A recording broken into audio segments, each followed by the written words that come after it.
आज सुरक्षित शनिवार कार्यक्रम में हमारा विषय है बाढ़, नौका दुर्घटना और डूबने से बचाव। नौका दुर्घटना की घटनाएं अक्सर वहाँ होती हैं, जैसे आप गंगा के किनारे का इलाका भागलपुर में ले गए, तो आप अगर ऐसी जगह पर जाएंगे और आप नहीं जानेंगे कि हमको क्या करना है, तो डूबने की घटना हो सकती है। तो हमें किन किन बातों का ध्यान रखना चाहिए कि हम नौका दुर्घटना का शिकार ना हो। पहले अगर आप सावधानी रखेंगे तो आप किसी भी आपदा से बच सकते हैं। तो आप इस नाव को देख रहे हैं और नाव चलाने वाला भी बैठा हुआ है, और इस नाव में एक सफेद पट्टी जो डूबी नहीं है पानी में, यानी ये सेफ है। नाव की सफेद पट्टी पानी में डूबी हुई नहीं होनी चाहिए, और अगर वो डूबी है तो इसका मतलब या वो ओवरलोडेड है या नाव में छेद है, दोनों हो सकता है। और अगर आप ऐसे नाव पर बैठ गए तो आप डूब सकते हैं और आपकी जान भी जा सकती है।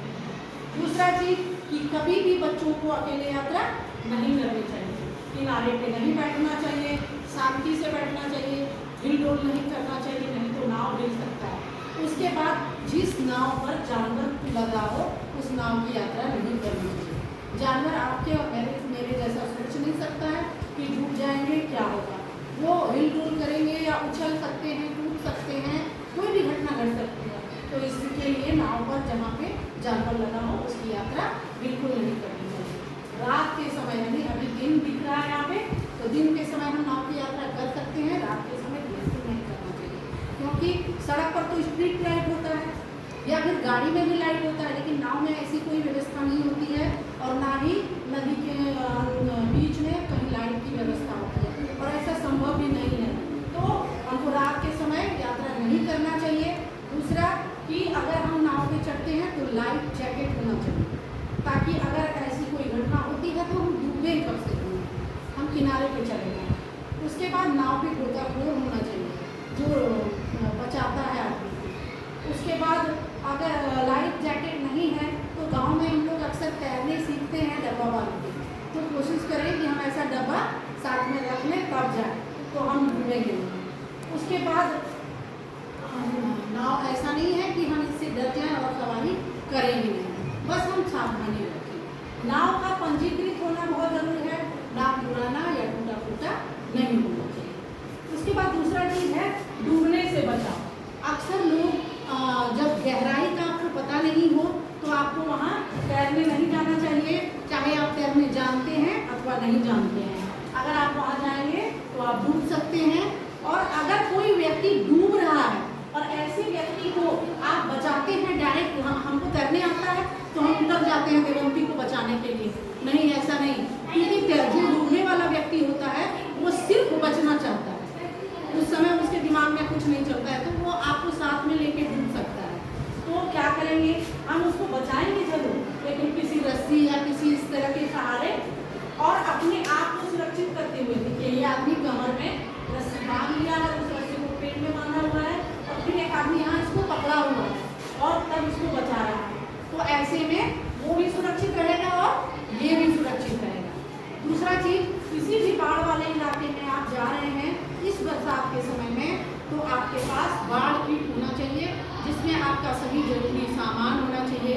क्या होगा उसमें, एक रस्सी होगी, लाठी होगा, उसमें आपके कपड़े होंगे, आपका जरूरी कागज होगा, जो कि वाटरप्रूफ बैग में रहना चाहिए ताकि भीगे नहीं। उसके बाद खाने का सूखा सामान जो कि जल्दी खराब ना हो, नमक हो, चीनी हो, ORS का घोल हो, दवाई हो, टॉर्च हो, और आजकल मोबाइल रहता है लेकिन चार्ज की इतनी सुविधा नहीं रहती है, तो एक रेडियो हो, और पैर में लगाने के लिए मलहम होना चाहिए।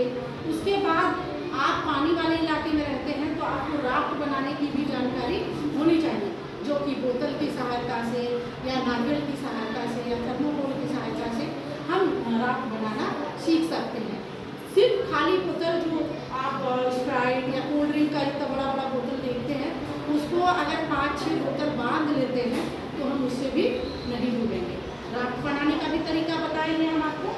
तो इन सब का ध्यान रखिए, हम बहुत सारी आपदाओं से बच सकते हैं, न सिर्फ बाढ़, न सिर्फ डूबने की घटना से, न नौका दुर्घटना से, और भी जो इतनी आपदाएं हम लोग हर शनिवार को बात करते हैं उन सब से हम बच सकते हैं। बाढ़ किट में जो है पानी को शुद्ध करने का तरीका होना चाहिए। होता है, लेकिन पीने योग्य पानी नहीं होता है। वो पानी इतना गंदा होता है कि आप पिएंगे तो आपको डायरिया, ऐसा कुछ भी हो सकता है, बहुत सारी बीमारियाँ हो सकती हैं।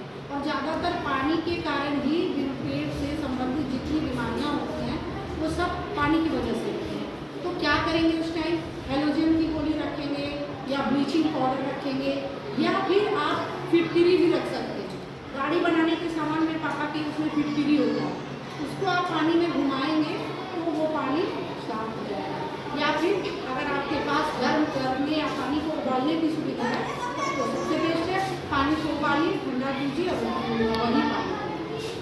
और इन सब बातों का ध्यान रखें हम